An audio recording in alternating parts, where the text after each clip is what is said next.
Many Magic the Gathering players ask, is it worth it to buy Duel Decks Anthology? Duel Decks Anthology is another first for Wizards of the Coast, a reprinting of supplemental product, in this case for the first 4 Duel Decks. With a limited print run and an MSRP of $100, this isn't a purchase many players will be making lightly. Is this a deal to be snatched up while you can, or a high-priced specialty item that's really only of interest to a few? Let's take a look. Before we begin, a little context. When the first Duel Decks product was made and released, it did not get the major printing that Duel Decks currently receive. Elves vs. Goblins received a very modest printing and release. In fact, the same can be said for all 4 of the Duel Decks included in the anthology. Some were even hard to get or marked up in price at the time of their original release. One of the reasons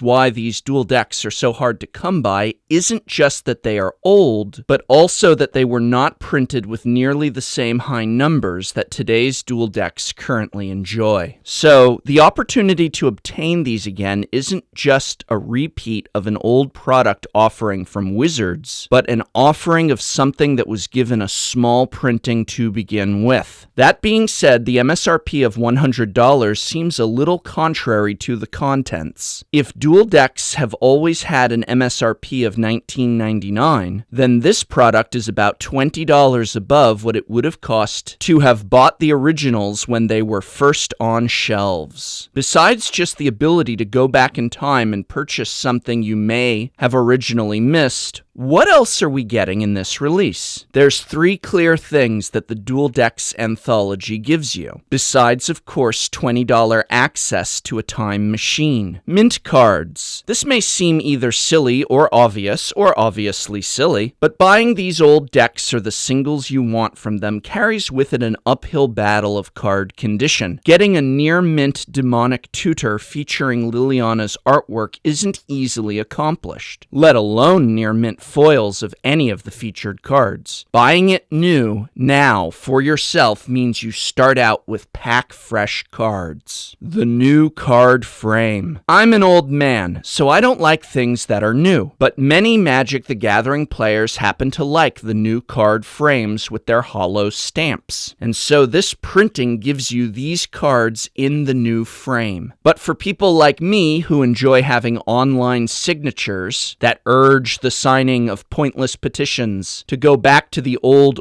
frame, this is not a major perk. Finally, the only other thing this anthology is giving you, in addition to the first 4 Duel Decks, is cardboard. Wizards of the Coast's cardboard scientists have apparently recently made a major breakthrough in cardboard construction technology. They have discovered at long last the ability to include cardboard deck boxes that actually fit sleeved cards. This is a major talking point in regards to this product, as it was previously thought to be impossible. Also, just look at how gorgeous this cardboard is. The cardboard sparkles and shines and rips. Oh, right, because it's cardboard.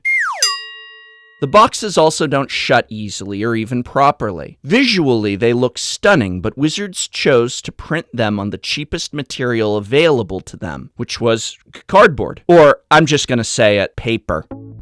Imagine instead if the anthology had included Duel Deck boxes like the ones released for every new Duel Deck. If I were to have opened this box to find them in these deck boxes, I would be going on and on about how that extra $20 was fully justified in order to provide us with the best quality possible. Heck, even an extra $40 if need be.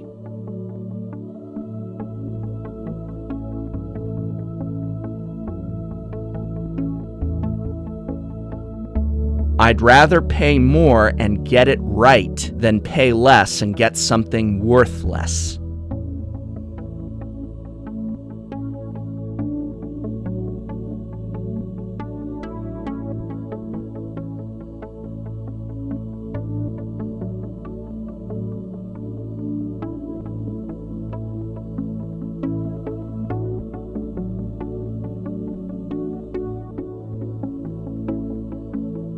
Wizards of the Coast must start to realize that just making something like this look good isn't enough. The quality of the material, its construction, its ability to endure.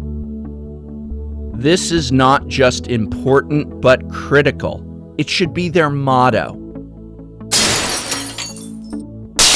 Next, let's look at the financial side of Anthology. If you were to buy all the cards in the Elves vs. Goblin deck individually, going by TCG player prices as of the filming of this video, it would cost you $55.16 US. To buy all the singles in Jace vs. Chandra would cost $52.75. For Divine vs. Demonic, $46.38. And for Liliana versus Garrick, $51.05. That means that if you were to want to purchase all these cards individually, it would cost about $205.38 US. And on top of it, all those cards would be previously played. Ever buy a used foil card from years ago? It's a gamble, to say the least. As always, remember that just because it would cost you over $200 to buy all these singles doesn't mean you could, say, buy the Anthology and easily sell the singles for that. No one wants your Windstorm or Slippery Karst. What about stripping these decks for singles? Very few of the cards included in these 8 decks are actually played in Modern or Standard, while some might find room in your Commander or Highlander decks or your cubes. Let me again bring out the mantra of buying the singles you need for the decks you want to build. $100 buys a lot.